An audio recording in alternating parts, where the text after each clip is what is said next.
اس صورت کے اندر اللہ تعالیٰ نے چند خاص اپنے پیاروں کا، انبیاء اور رسل کا تذکرہ فرمایا ہے، جن میں حضرت ہود علیہ السلام، حضرت صالح علیہ السلام، حضرت ابراہیم علیہ السلام، حضرت لوط علیہ السلام، حضرت شعیب علیہ السلام اور حضرت موسیٰ علیہ السلام کا بتذکرہ خاص موجود ہے۔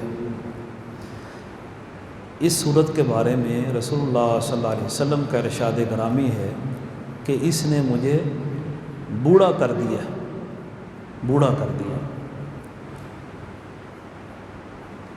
اس لیے کہ جن انبیاء کا میں نے ذکر کیا ہے ان انبیاء کی قوموں کی تباہی کا تذکرہ ہے، اور آپ جانتے ہیں جو سربراہ ہوتا ہے اپنی قوم کا، اس کی قوم تباہ ہو جائے جتنا دکھ اس کو ہوتا ہے کوئی اور محسوس نہیں کر سکتا۔ اللہ کا نبی اپنی امت کا سربراہ ہوتا ہے، امت اگر نقصان میں جائے، تباہ و برباد ہو تو نبی کے لیے یہ بہت بڑا صدمہ ہوتا ہے۔ اس لیے ہر نبی کی پوری کوشش کہ میری امت اس کی اصلاح ہو جائے اور تباہی سے بچ جائے۔ اب ہر نبی کو اپنی اپنی قوم کا صدمہ پہنچا ہے۔ نوح علیہ السلام کو اپنی قوم کا، ہود علیہ السلام کو اپنی، صالح علیہ السلام، لوط علیہ السلام، شعیب علیہ السلام، موسیٰ علیہ السلام، ان سب کے صدمات، دکھوں کو اگر اکٹھا کیا جائے تو اللہ کے رسول صلی اللہ علیہ وسلم نے ایک حدیث کے اندر فرمایا ہے جتنا ہر نبی نے دکھ تکلیف محسوس کی ہے مجھے تمام انبیاء کے برابر اتنا دکھ پہنچا ہے۔ اس کی وجہ کیا ہے؟ کس انداز سے؟ ہر نبی کا دکھ اس کی قوم کو، اس کی ذات کے ساتھ تھا۔ آپ صلی اللہ علیہ وسلم ہر نبی کے بعد آخری نبی ہیں۔ تمام انبیاء کے دکھ کو اللہ کے رسول صلی اللہ علیہ وسلم نے اپنا دکھ سمجھا، حالانکہ ان کی زندگیاں کسی کی 1000 برس سے زیادہ ہے، کسی کی 300 سال ہے، 400 سال ہے، 200 سال ہے، لمبی عمریں ہیں انبیاء کی۔ اللہ کے رسول صلی اللہ علیہ وسلم فرماتے ہیں مجھے زیادہ دکھ پہنچا ہے، آپ کی عمر مکمل جو وہ 63 سال ہے اور نبوی زندگی جو ہے آپ کی وہ 23 سال ہے۔ تو ساری امتوں کا دکھ رسول اللہ صلی اللہ علیہ وسلم نے اپنا دکھ قرار دیا، اور یہی وجہ ہے کہ فرمایا اس صورت نے مجھے بوڑھا کر دیا۔ اور اس کی وجہ کیا ہے؟ ذرا تھوڑا سا غور کریں۔ ہر نبی کی قوم کیوں تباہ ہوئی؟ صرف اس لیے کہ انہوں نے اللہ تعالیٰ کی وحدانیت کو تسلیم نہیں کیا، ایمان نہیں لائے۔ نوح علیہ السلام کی قوم، ان کی دعوت کیا تھی؟ قال یا قوم اعبدوا اللہ ما لکم من الہ غیرہ۔ اس کے بعد ہود علیہ السلام آئے، ان کی بھی دعوت قال یا قوم اعبدوا اللہ ما لکم من الہ غیرہ۔ صالح علیہ السلام آئے، یہی الفاظ قال یا قوم اعبدوا اللہ ما لکم من الہ غیرہ۔ شعیب علیہ السلام قال یا قوم اعبدوا اللہ ما لکم من الہ غیرہ۔ ہر نبی نے کہا لوگوں اللہ کے علاوہ کوئی معبود نہیں ہے، وہی معبود برحق ہے، اسی کی عبادت کرو۔ لیکن ہر نبی کو اپنی اپنی قوم سے طرح طرح کی باتیں سننا پڑی۔ ایک ہے کہ ایمان نہیں لاتے، انکار کر دیں، صرف اس کے اوپر اکتفا نہیں کیا۔ اللہ کے نبیوں کو نہ صرف ان کی تکذیب کی بلکہ ان کو مارا، ان کے اوپر ہاتھ اٹھایا اور برے القابات سے نوازا۔ کیسے القابات؟ نوح علیہ السلام کو کہا ما نراک الا بشرا مثلنا، تو ہماری طرح انسان ہے۔ وما نراک اتبعک الا الذین هم اراذلنا بادی الرأی، ہم دیکھتے ہیں، کون کہہ رہے ہیں؟ قوم کے سردار، ہم دیکھتے ہیں کہ تیرے پیچھے گھٹیا قسم کے لوگ ایمان لا کر تیرے اوپر وہ تیرے پیچھے چلنے والے، اراذلنا، رذیل، گھٹیا ترین۔ ان کے نزدیک عزت کا معیار دولت اور طاقت تھا۔ چودراہٹ سرداری، اور ہر نبی کا یہ خاصہ ہے کہ اس کے اوپر سب سے پہلے ایمان لانے والے کمزور لوگ زیادہ تھے، غریب، فقراء، ان کو اللہ تعالیٰ نے یہ توفیق دی کہ وہ پہلے ایمان لانے میں سبقت لے گئے۔ اور اللہ کے رسول صلی اللہ علیہ وسلم کا فرمان ہے، غرباء، مساکین، یہ جنت میں بھی پہلے جائیں گے، یہ پہلے جائیں گے جنت میں۔ تو اب دوسرے نبی حود علیہ السلام کو قوم نے کیا کہا؟ قالوا یا حود ما جئتنا ببینۃ وما نحن بتارکی آلہتنا وما نحن لک بمؤمنین ان نقول الا اعتراک بعض آلہتنا بسوء۔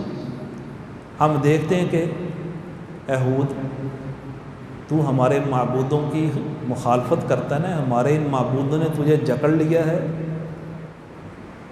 اور دوسری صورت اعراف کے اندر کہا انا لنراک فی صفاحۃ، ہم دیکھتے ہیں کہ تو بیوقوف ہے، نعوذ باللہ، اللہ کے نبی کو بیوقوف کہنے لگا۔ حود علیہ السلام کو کہا کہ تو گمراہ ہے۔ ہر نبی کو کوئی نہ کوئی غلط طعنہ دیا، لفظ بولا۔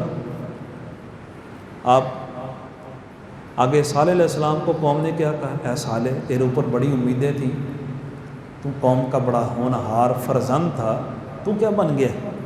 اپنے آباء و اجداد کے معبودوں کی تکذیب کر رہا ہے۔ اب تمام انبیاء کو ایک طرف رکھیں، خود اللہ کے رسول صلی اللہ علیہ وسلم کو کیا کہا گیا؟ قرآن کے الفاظ، انہوں نے کہا کہ اے محمد، نعوذ باللہ تو مجنون ہے۔ مجنون کس کو کہتے ہیں عربی زبان میں؟ دیوانہ، پاگل آدمی کو کہتے ہیں۔ اللہ رب العزت نے قسمیں اٹھا کر اپنے محبوب کا دفاع کیا، نون والقلم وما یسطرون ما انت بنعمت ربک بمجنون، قسم ہے تو اپنے رب کی مہربانی سے مجنون نہیں ہے۔ اللہ نے آپ کا ذکر، آپ کو بڑی اونچی شان سے نوازا ہے، یہ قوم آپ کو غلط القابات سے نوازتی ہے، تو ما انت بنعمت ربک، اللہ کے فضل سے، اس کے احسان سے، اس کی نعمت کے ساتھ آپ مجنون نہیں ہیں۔ آپ کیا ہیں؟ انک لعلی خلق عظیم، آپ خلق عظیم کے پیکر ہیں۔ اس طرح انبیاء کی مخالفت ہوئی، اور ان سارے نبیوں کا تذکرہ فرمانے کے بعد آخر میں اللہ تعالیٰ فرماتے ہیں، پہلے تو فرمایا فاستقم کما امرت، اے پیارے حبیب اس دعوت کے اوپر ڈٹ جائیں، توحید کی دعوت، کوئی کمپرومائز نہیں کرنا، کوئی سمجھوتا نہیں، فاستقم، ڈٹ جاؤ۔ ڈٹ گئے، جانیں قربان ہو رہی ہیں، صحابہ کرام کو کاٹا جا رہا ہے، عورتوں کو شہید کیا جا رہا ہے، توحید کے اوپر ڈٹ گئے، اللہ کا حکم تھا۔ صحابہ کرام بعض اوقات اتنے سخت آئے کہ مکے کے اندر کوئی صحابہ گھبرا کے نبی صلی اللہ علیہ وسلم کے پاس آئے کہ اللہ کے رسول صلی اللہ علیہ وسلم، یہ مشکل وقت کتنی اور دیر باقی رہے گا؟ تو آپ صلی اللہ علیہ وسلم فرمایا اتنی جلدی گھبرا گئے ہو؟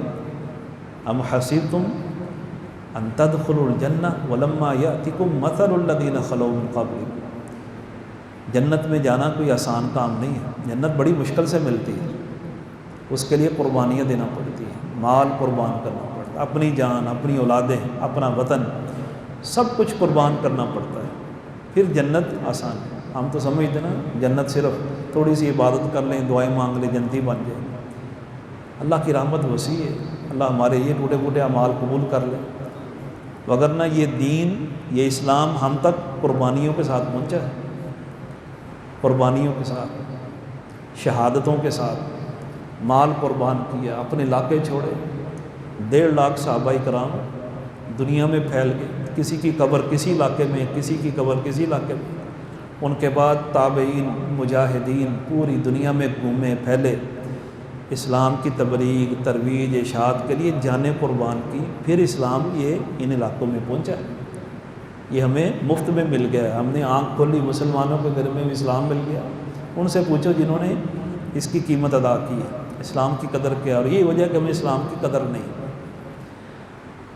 تو اللہ تعالیٰ فرماتے ہیں فاستقم، ڈٹ جاؤ۔ آپ نے فرمایا تم اتنی جلدی گھبرا گئے، تم سے پہلے لوگوں کو آرے سے چیر دیا گیا، سر پہ، درمیان میں، مانگ میں آرا رکھ کر جسم کو 2 حصوں میں چیر دیا گیا، لوہے کی کنگھیوں سے ان کا گوشت ہڈیوں سے الگ کر دیا، لیکن انہوں نے استقامت دکھائی، ڈٹ گئے اور اللہ رب العزت کے اوپر اعتماد، یقین کے اوپر، توحید کے اوپر آنچ نہیں آنے دی، تم اتنی جلدی گھبرا گئے۔ اس طرح اللہ کے رسول صلی اللہ علیہ وسلم نے ساتھیوں کو تسلی دی۔ تو اللہ کا حکم فاستقم کما امرت، اس صورت کے بعد رسول اللہ صلی اللہ علیہ وسلم میں اس آیت نے مجھے سیدھا کر کے رکھ دیا، سیدھا کر کے رکھ دیا۔ آپ ڈٹ جائیں اور آپ پر ایمان لانے والے سب ڈٹ جاؤ، یہ ڈٹ جانا ہی دین اسلام ہے۔ جو ڈٹ گئے، استقامت، ان الذین قالوا ربنا اللہ ثم استقاموا، اللہ فرماتے ہیں جنہوں نے استقامت دکھائی فلا خوف علیہم ولا هم یحزنون۔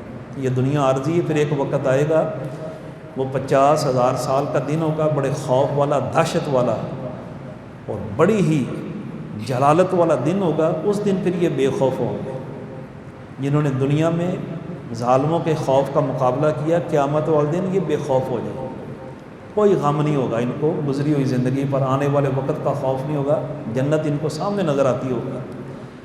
اس لیے حضرات محترم، اللہ تعالیٰ نے اس صورت میں پھر نبی صلی اللہ علیہ وسلم کو یہ تسلی بھی دی، کُلًا نَقُصُّ عَلَيْكَ مِنْ أَنْبَاءِ الرُّسُلِ مَا نُثَبِّتُ بِهِ فُؤَادَكَ۔ یہ واقعات ہم نے نبیاء کے اس لیے بیان کیے ہیں اے پیارے حبیب، تاکہ آپ کا دل مضبوط رہے کہ میں پہلا نبی نہیں جس کے ساتھ یہ قوم بدترین سلوک کر رہی ہے، مجھ سے پہلے نبیوں سے بڑا بڑا برا سلوک ہوا ہے لیکن وہ ڈٹے رہے۔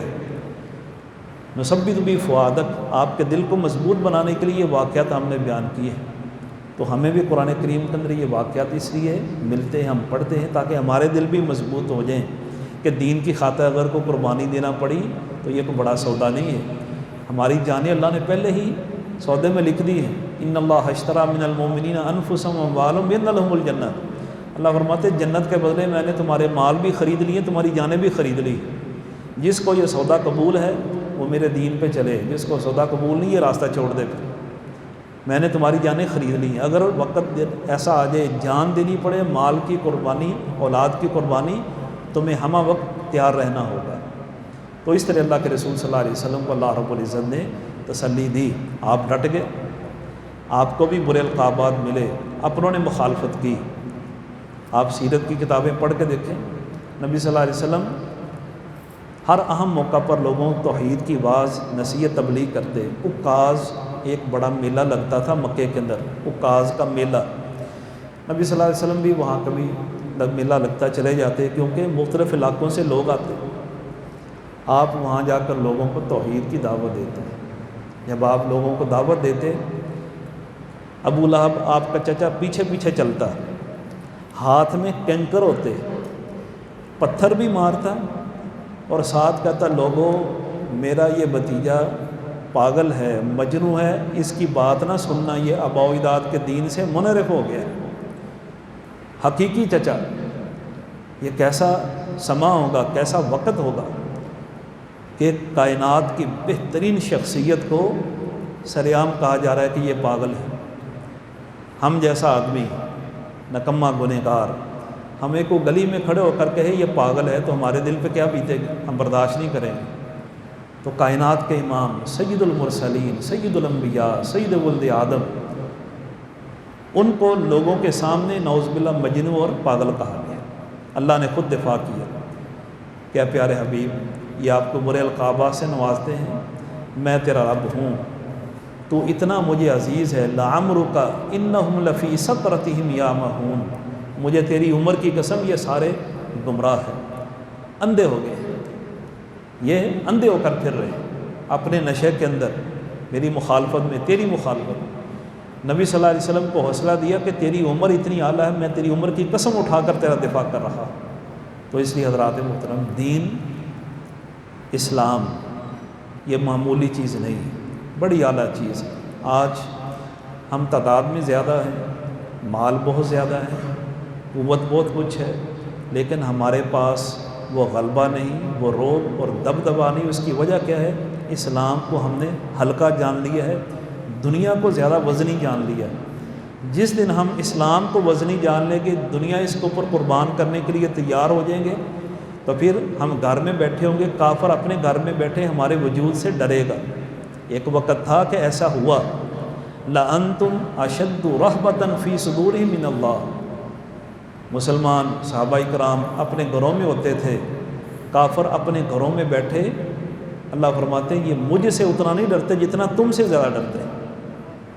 حضرت عمر رضی اللہ تعالیٰ عنہ کو اتنا رعب تھا کہ روم کا بادشاہ کہا کرتا تھا میرے سامنے عمر کا نام نہ لیا کرو، میرے اعصاب جواب دے جاتے ہیں۔ یہ رعب، آج اس رعب کی ضرورت ہے، اور یہ رعب توحید کے بغیر نہیں مل سکتا، اسلام کے اوپر عمل کرنے کے بغیر نہیں مل سکتا، اسلامی اصولوں کو اپنانے کے بغیر نہیں مل سکتا۔ اللہ تعالیٰ سے دعا ہے اللہ تعالیٰ ہمیں وہ نشاط ثانیہ کا دور دکھائے، مسلمانوں کو اپنے آپ کے اندر تبدیلی لانے اور بدلنے کی توفیق عطا فرمائے۔ آخر دعوانا الحمدللہ رب العالمین۔